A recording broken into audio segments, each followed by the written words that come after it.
we have gone to this place where we're helping leaders set an intention, and we call it a joy intention.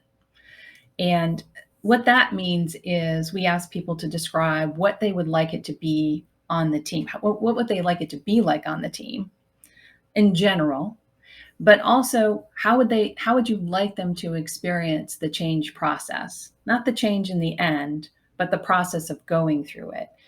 And it can be things like it's okay for us to have direct conversations. I want everyone to feel respected. I want everyone to feel like debate is enjoyable and something that is part of our strategy for innovation, right? Some very basic things that are important to you as a leader, because if you have that intention written down, you can keep that front and center, and that can direct your words and actions.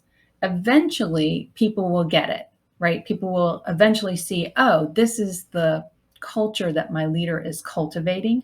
It's going to take a while, right? It doesn't happen overnight, but they do pay attention to leaders' words and actions as a cue for them to decide how they should respond, because they're trying to figure out what's happening. They're trying to understand how to be successful in this world you describe. So the intention turns out to be one of the big things that is emerging as more important than ever.